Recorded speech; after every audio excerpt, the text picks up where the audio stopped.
My guest today is Allie Kaufman, founder of Space of Mind, a hybrid homeschool program, microschool program, a variety of other offerings based in Delray Beach, Florida. And Allie started this program, Space of Mind, in 2004 as a private coaching business, but saw real demand for innovative education options over the years. Now, Space of Mind educates 50 full-time kids, ages kindergarten to 12th grade, as homeschoolers, as well as additional part-time offerings for homeschoolers and a variety of other initiatives. So, Allie Kaufman, welcome to the Liberated Podcast. Thanks, Kerry. I'm happy to be here.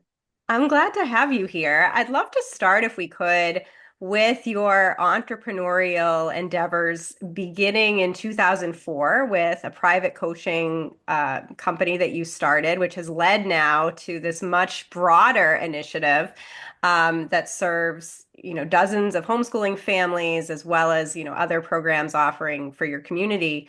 But what was happening in 2004 that led you into the private coaching world, and what did you see in that experience? Sure. I was living in Boston and Cambridge specifically, and I had just left a position at what was then the world's largest software development company. And it was a really wild ride, in 2000 when the stocks were going crazy and the world was just talking about how software was changing the world. And I was in corporate communications, so I wasn't coding anything, but I loved to hang out with the coders. I also was always working in youth programming aside from my full-time job. And what was unique about this company, it was called Rational Software. Now it's a division of IBM, was that they had created the universal software development lifecycle. So all developers everywhere were following this same model for start to finish, how to build software. At the same time, I was working with a family. It was actually a Harvard professor's family. They were in a really unique situation. They had a middle schooler with autism, but the family was living in a very cluttered, hoarded house. And so I was hired to come in and help him with academics. And I initially understood that there was a very large amount of test anxiety going on for this child. At the same time, I have massive ADHD. And so I had to escape cube land in my company. And my boss was able to put me in a shared office. And on the wall in the office was the poster of Rational's software development lifecycle. And one day I was just staring at this life cycle and I realized that the testing phase of software development is the longest phase and it's the most important phase. And the developers want to make the product fail so that they can learn what they don't yet know. And then once they've learned enough, they release a version of this software, but they immediately start working on the next version. So it's iterative, and there's no expectation of perfection.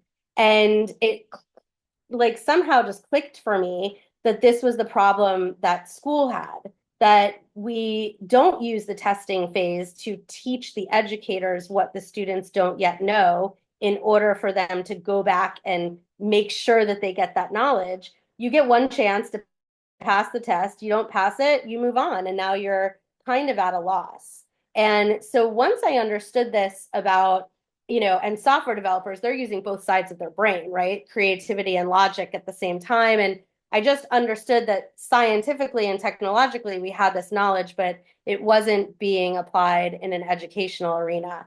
So it helped me kind of click into where this student was coming from. And I also grew up in kind of a unique situation. I have a mother who is supremely OCD and everything goes in its place upon immediate use. And my father, would probably have been buried under every newspaper he ever read had he married anyone else. So I grew up with this very unique perspective on clutter and creativity. I am a very creative person. And I also like things to be neat, but sometimes when I'm in creative mode, I need them to be a little bit messy. And so when I was working with this family and understood also that clutter was really creating trauma in the home that was leaking into the school and learning experience and vice versa, there almost wasn't a way to delineate where one was starting and stopping. It made me really understand my own educational journey better. I grew up in the early 80s where they took all the kids with really busy brains and they labeled us gifted. But if I were put into public school now, I would have been medicated by kindergarten and put into a therapist's office and, told that there was something wrong with me. But instead, all the creative kids were, told we were smart and taught to be leaders. And so I just had always these questions of, as a kid, why were certain things hard and certain things easy? And I understood that my creativity was really the thing that made everything work. So as I was, trying to figure out what I wanted to do at this point in my life, and I always wanted to, I had this vision of I would have a business by the time I was 30. This was like right when life coaching was coming up, like Brene Brown was like just, coming onto the scene. And I moved back to Florida and I started a company and I started working with people who were really cluttered. My first clients were adults. I actually sat in the self-help stacks at Barnes and Noble and gave my business cards to anyone who was looking at something around organizing. And so my first sets of clients were hoarders and CEOs. So, what a fascinating origin story. What happened next? I guess, how did you start to expand your offerings into the homeschooling world and realize that that was the community that would be well served by some of your offerings? Well, the clients that I was working with, had families. The CEOs, I was helping solve problems in their offices, so they were inviting me into their homes. The hoarders, I was working with the kids who also couldn't find whatever they needed in their homes. Um, and I am a problem solver, and I was, um, first of all, like I was getting sick from being in the really hoarding and type environments. Wasn't healthy for me and sustainable physically. And the working in the offices, there were other people solving those problems too.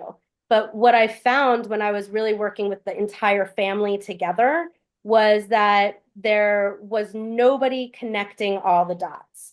So families are hiring tutors and therapists and doing ESE meetings and trying to get teachers to connect and work on a same plan, and but not even both parents are working on the same plan, right? The mom is usually the one that goes to these meetings, and so everything that the dad gets is sort of third hand.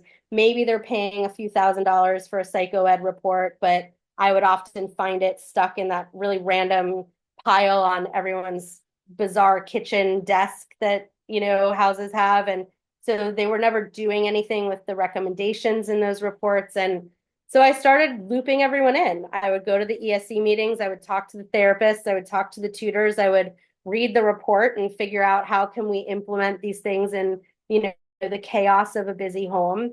And what I had going for me was that I was not a therapist. And I would go in on a, Saturday morning and I would sit in a living room with the whole family. So I became kind of an expert in cynical dads. Um, and what we had was a fun conversation around ultimately everyone's learning style in the family, right? So if mom is verbal and the kid is visual and mom needs the garbage taken out and the kid is playing a video game and she says it or yells it, that kid is visual and they're not able to process the verbal information. So everyone's kind of, not getting anywhere. And I was able to come in and sort of diagnose that and come up with a plan. And coaching is very unique from therapy, but it's also very compatible with therapy. So I was able to work in team with the people that were therapeutically sorting through clutter and chaos, right, on a mental level, and then help, kind of implement strategies uh, that were creative that the families were able to come up with because they were given permission and some vital information to do that. So, your organization, Space of Mind, serves all kinds of different constituents. You have summer camp programs, you have homeschooling programs, you have a community center. What I'd love to spend much of our time today talking about, though, is your schoolhouse, your K to Yeah. 12 program that currently serves about 50 students who are all considered homeschoolers, but they attend full time as a schooling alternative. You also have part-time enrollment options for homeschoolers as well. And I'd love to hear a little bit about how the schoolhouse came to be, Yeah. especially because now, of course, micro schools and hybrid homeschool programs and learning pods are everywhere, particularly in the area of South Florida where you're located, sort of the hub of education, entrepreneurship, and innovation. But you were ahead of the curve with this model. Maybe you could tell us a little bit about how the schoolhouse came to be. Yeah, so we're finishing our 15th year of the schoolhouse, and I started to really understand that it was needed in 2008. That's when some of the online bullying was really coming, like what was called Form Spring was that original website where kids were posting anonymous quizzes that were like really bullying, but kids were answering and naming other kids, but anonymously. Um, and Edline, which was like the grade reporting software that the Palm Beach County schools used, was also not always updated on time. So parents were checking Edline in the morning before breakfast and yelling at their kids because it didn't look like their homework was turned in, but really it was, but the teacher hadn't maybe entered it yet. And parents don't really believe their children over software sometimes. And so I was coming into the homes and really kind of helping to facilitate solutions to these arguments that we're having. I mean, I literally was coming into homes where parents were getting divorced because of school related stress. Um, and so my first three clients were all high school girls. They had been my private coaching clients, kind of an interesting story. The student who kind of got me to think of all of this was actually our third student that enrolled. But I had started sort of researching homeschooling after I toured about 25 private schools within Martin, Palm Beach, Broward, and Miami-Dade counties. And nobody was really doing anything unique. They were charging more money for the more disorganized kids, but they weren't really helping them learn about how their brain worked or how to create systems that work for them. It was more like, we'll give you some extra time and some extra help filling out your planner, but that, wasn't necessarily getting it done. This was also when school refusal was really starting up before COVID and school shootings, but really just like kids that I was seeing. Like one kid pitched a tent on her bed and locked herself in her bedroom for 3 days because she ultimately was afraid of taking the state testing.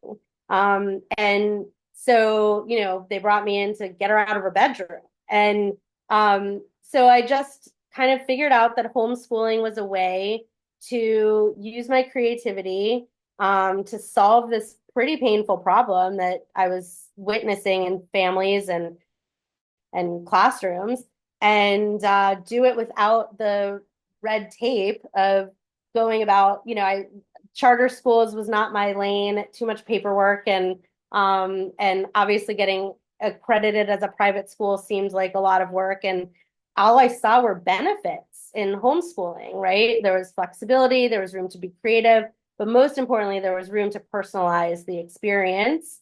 And not just to the student, but to the family as well.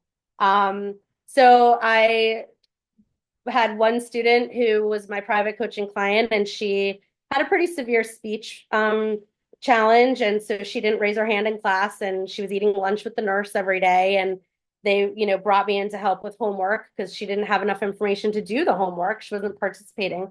And ultimately, I said to her family, like, hey, I think I figured out how homeschooling worked. And why don't you just let me homeschool her? And this was in like May, I guess, of 2010. And I was like, I'll find her some friends and we'll make a little group, but it's got to be better than her eating lunch with the nurse every day. And, they were at a very expensive local private school.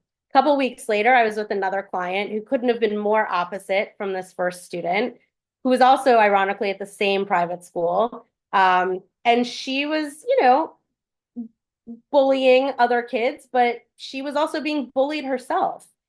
She was pushing the limits. Her parents had gotten a letter that, she had so many demerits that, it was going to be hard for her to make it through the year, essentially. So she was like, I just want to be homeschooled. And I was like, well, so her parents invited me to the house one evening and I told them about what I was doing. But before I started to tell them, her dad sat down at the table and he was like, you have 5 minutes to convince me to sit here longer. And I was like, okay. 2 hours later, he wrote me a tuition check. So now we had two kids. The third student, who had been the initial one who got me to think of this, started her first week at public school. Mom called me and she's like, yeah, this is never going to work. So I was like, well, let me come over on Saturday and tell you about what I've got going. And they signed up on the spot. So we had three kids. It's Florida, which usually school starts really early, but I decided we're going to start after Labor Day because I get to make the rules now. And so the night before the first day of school, I got the girls all together for frozen yogurt just to meet. And wouldn't you know it, that the second kid had been the first kid's primary bully. And so it added this whole new dynamic. I didn't even know they knew each other. And it was great. And we started in the public library. We moved to my house because I was building out a space, but it wasn't finished yet. And then we grew out of my house and we went back to being nomads in Delray until we found another space, which is where we are now. And we've expanded from the first building that we took over in April of 2011 to add the second building behind us. So now we have a 10,000 square foot campus right in the heart of our downtown. Wow. And so how did that relationship go with the bully and the bullied?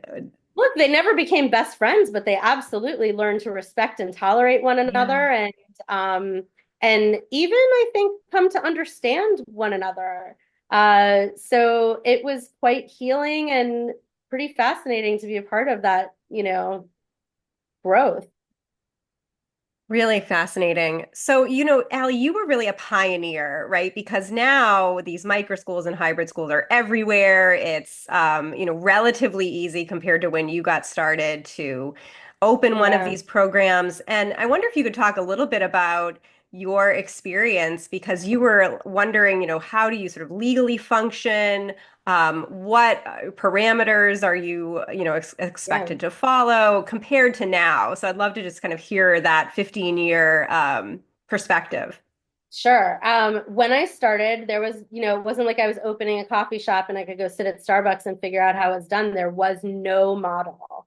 There were religious, like faith-based co-ops, but that wasn't our model. And so whether faith was involved or not, a co-op was not our model. And so I really didn't have anyone to go after. So in many ways, that was better for me because my creativity didn't have anyone's influence, right? I was just really able to stick with how do we solve the problem. And however, our landlord is a zoning attorney, and he knew right away that we were going to eventually have a problem. And honestly, this is like the asterisk that makes me so nervous about the growth that's happening today, because I have seen over 15 years how many things can be unforeseen that can come up. Um, so we did not, I can say this now because, we have fallen into full compliance, but in the beginning, I think our initial whatever I'm blanking on what it's called, but our listing with the city was that we were a gallery and office space that offered workshops. We are now listed as an educational center, and the city holds us to the same accountability of a school as it regards to safety and fire. Which we've always had the policy of acting as if. But in the early days, we knew that at some point there we would be called to speak up about who we were and what we were really doing. I didn't have a sign out front in the beginning. We didn't do any marketing. I was kind of careful to never call us a school, which is why we are known as a schoolhouse. I didn't want anyone to accuse us of being out of integrity either of what we really were. But we weren't given any benefits that a school got, and we weren't held to the same compliance. So yeah, I mean, we've now, a few years in, I reached out to the city to install a fence, and someone in the code office was like, "Hey, you can't have a school in what is ironically called the Old School Square Historic Arts District." And I was like, "Well, that's no problem. We're not actually a school." But we had to hire our landlord and go before city council and win our case but the agreement we made is that they can, from a fire and risk perspective, hold us to the same standards, which is totally reasonable. And I have no issue with that. But we were able to then stay in our space and expand it and now be above above the radar. But yeah, in the early years, I was very aware of the fact that we were in a gray area. And I have the right personality to do that. I am, my leadership teacher in high school really taught us to do now and apologize later. And I think that all rule breakers that find success do that in the beginning. Certainly successful entrepreneurs like you are able to kind of move into that permissionless innovation space and thankfully, set the path for founders who come after you. I mean, is your Yeah. sense that today, if you were to start Space of Mind, it would be much simpler for you? In some ways, I think so because I've already written the rule book, right? I've got the manual. Um, in other ways, I actually think it's almost a little bit harder now because there is a lot more chatter in the marketplace. Mm, more Right? competitors, So right? so it's harder to staff um, for various reasons, not just because there's competition, because there's less educators in the workplace. Um, Parents are getting a lot more information about non-traditional schooling, which is, of course, wonderful, but also makes everyone a little bit of a non-expert expert. So there's a lot of things that, yes, I think would be easier, but I think it would also, for me, been harder if I had other models to compare us to because I'm also kind of competitive. And it Yeah. might have like clouded my vision and made me rethink things that I was doing off of gut instinct. Yeah, and really think about that differentiation in a crowded market and how to attract new families. But clearly, it's working out for you now, and you have all kinds of families that you're serving. This again, 5 day a week schoolhouse for homeschoolers that are attending full time and additional part time enrollment options. So, tell us a little bit about what is a typical week like for the students that you're serving? It's mixed age, so it is sort of that one room schoolhouse feel. Right. How are you approaching teaching and learning? I think that the thing that makes us the most unique is that our curriculum and culture are so intertwined. Our culture is not just for our students, but for our staff to be your whole self. And the biggest challenge I always say is actually running a team that we are demanding to show up to work vulnerable.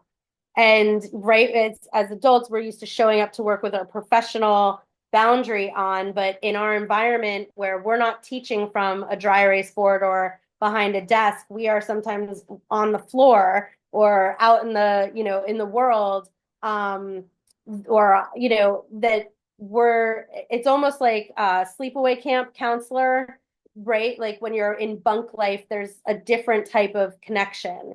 And so our culture is rooted not just in that connection, but also in the way we write curriculum. And we've been writing our own curriculum since the third year. We started off like, safely with Florida Virtual School. And that helped those first three parents feel safe that like, all right, if this doesn't work, we can just transfer their credits back to public school or private school, whatever. But it was really clear in the beginning that it wasn't inspiring as a curriculum. And we only want to learn what we're inspired by. That's human nature. And so, I really just learned all the rules and I figured out which ones I could break and how we could be flexible. And we started writing curriculum that took into it. It's project based, it's theme based. We write a brand new curriculum every summer for the following year. And it's totally customized to a student's interests, attention span, learning styles, and their levels, but we don't group them by level. We group them by who they're going to learn best with. And the kids are able to teach each other the different variations of the curriculum that they're doing, and it works. I think the other thing that makes us really unique is, and also probably as a product of the time in which I launched, I charged the amount of money that was necessary to run the type of operation that our students and families needed. Our tuition is not inexpensive. The first year I charged $20,000. I still to this day can't believe those three families wrote me that check or that I had the balls to ask for it, but it's what it was going to cost. Our tuition is between 33,000 and 35,000, but we staff to a 3-to-1 ratio because that is what it takes. And I'm watching in the Facebook groups of micro school founders right now, and a little bit inspired because I see how quickly this is kind of growing, but also a little bit terrified because women in business are typically afraid to charge for the value that they are offering. And I am seeing, because of the ESAs, everybody's trying to create a program that's going to cost no more than that year's ESA amount. And I don't see that they're covering for the risk that is potentially rather coming their way. So I What do think you that mean by there's, that, Allie? What do you mean by the risk? well, I saw a post not too long ago, a woman who's a teacher who was teaching in an elementary level, but is starting a micro school for K-8, and admitted that she needs 10 kids to be able to hire a second staff member. The program is in her home, and she is taking children whose behaviors she doesn't have experience with in a classroom setting. And so I chimed in, well, I think you need to look at your pricing structure because there's so much risk. I mean, how does she go to the bathroom during the day? How do you administer first aid to someone who needs it, or sit there and work out a math problem with someone who needs the help when you have 9 other kids in your house? Also, I don't know if she's insured properly or the zoning is allowed for that, or if she's putting her homeowner's insurance at risk. Like there's a lot of factors that to consider, but most of all, the burnout factor for this woman who is starting a business with the best heart and intentions. And for the sake of the continuity of learning, we need her to be successful. But if you can't ask for the money, then you don't have a business. And I love education just as much as I love entrepreneurship. And being an entrepreneur is so freaking hard. And most of the time, you have to say no. And as an educator, we are wired to say yes. And so there is a paradox that is inherent in this movement right now that is both great and risky. Because what if this woman burns out? These kids don't have a school anymore. So now we are taking their story and potentially causing some trauma, right, in that change. So I think there's a lot of pieces to this, but I've also learned sometimes the hard way that running into something without all the information or from a place of fear is not always gonna, lead to the best result. So as an Yeah, and entrepreneur, you have to be okay to fail and you have to exactly. know that the scar tissue is what makes you better. Right. And I bet, had you So really I don't think there's a lot of room for failure.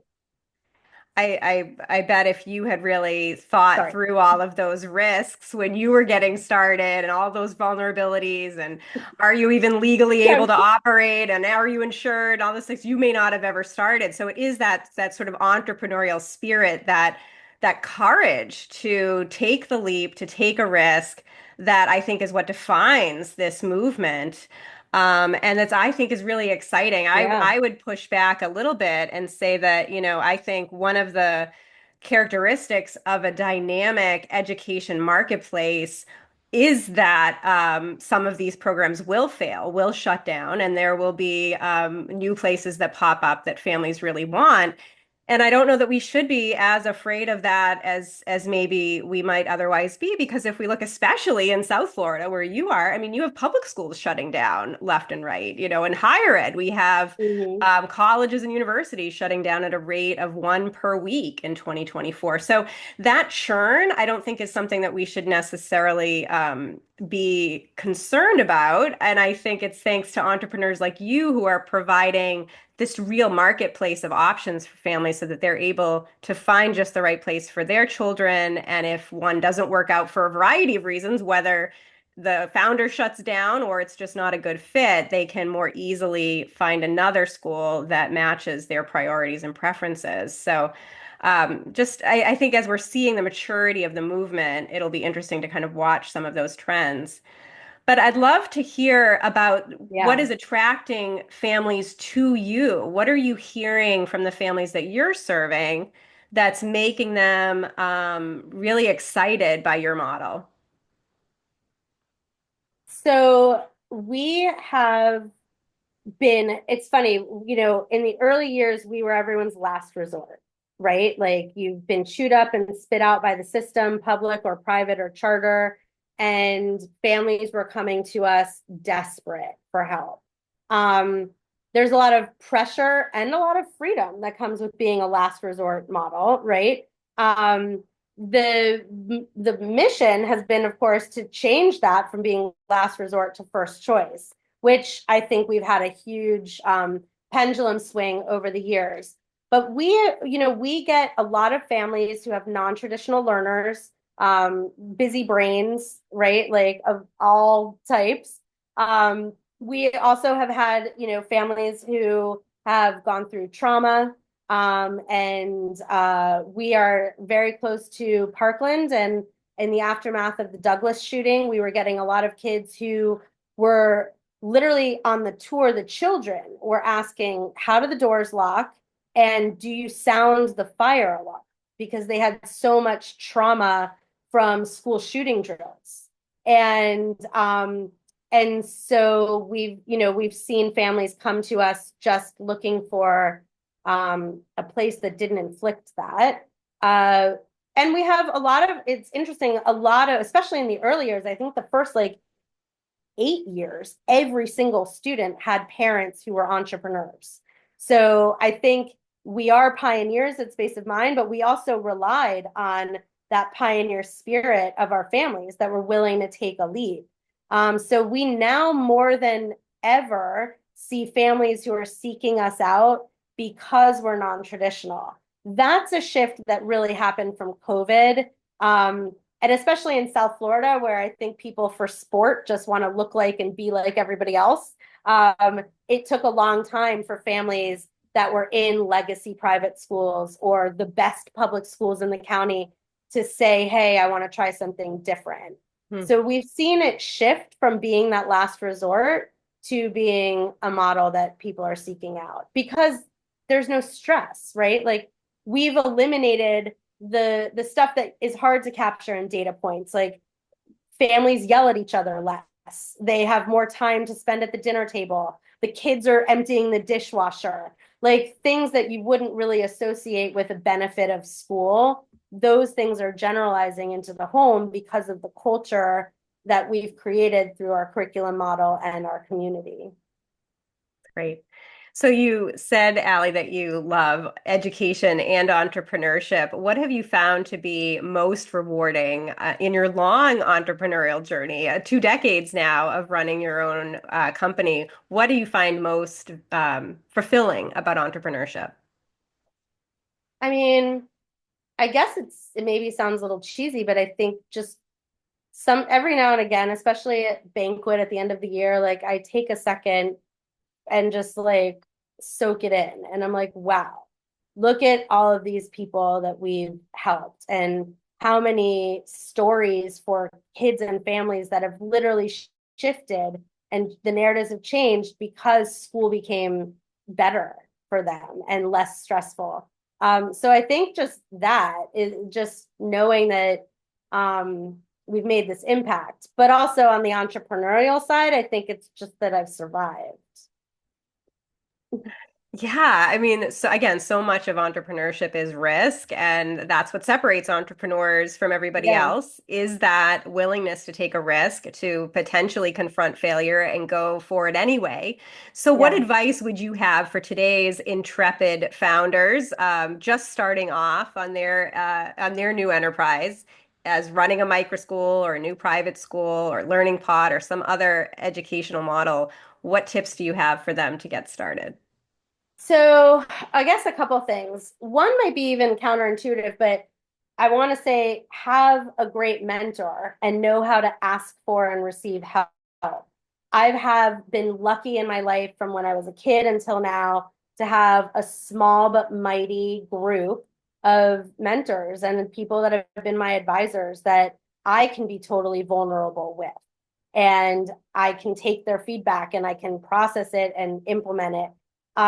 But also, counter to that, I would say don't let in all the noise. I think the Facebook groups are great and social media is great, but also crowdsourcing every move, I think eliminates the gut instinct that an entrepreneur really needs to learn to listen to and hear and trust. And so I think having a small group of people that are, in your inner circle versus a large group of people that aren't really closely aware of what your daily routine is like can maybe be easier. Um, the or more impactful. The other thing I would say is that you have to treat it like a business, right? Like can't take anything personally. It's not about me. If I get hit by a bus tomorrow, the company will still be there. My team is still going to do their thing. Learning how to not take it personally took years. And I think I'm in my late 40s now. So I think some of that comes just as we age more decades, you care less about what other people think about you. But if you're running your school out of your house, which I did in the early years, then they're in your personal space, potentially, attacking you or challenging you. It is very hard to stand your ground in your professional boundary when you are standing in a personal space. And even though we're not in my house and we're in this beautiful campus, it is by no mistake still my personal space. I am personally responsible for it in a way that is different from how my team members feel. So, as an owner, you have to be able to not take things personally and go to bed every night knowing that the decisions you made that day were in the best interest of your families, your staff, and your company. And also me, but I'm like last on that list. It has to be in that other order. Such fantastic advice. So, Allie, if listeners and viewers want to learn more about Space of Mind, follow your journey, be inspired by all of your knowledge and experience in this world of education entrepreneurship, how can they find you and follow you? Yeah, so we're on our website is findspaceofmind.com. We're on all the social media. I think it's Find Space of Mind or Space of Mind Schoolhouse on Instagram. But we're there. Just search Space of Mind. Yeah, we're on YouTube. Our kids post some of their projects. We've got a lot of cool projects from the kids that are launching online now as they're developing those skills. So yeah, we'd love to share what we're doing with everyone. Amazing. Well, thank you for leading the way for education entrepreneurs in Florida and beyond. Best wishes for the future of Space of Mind. Allie Kaufman, thanks so much for being on the Thanks, Liberated Kerry. podcast. Thank you.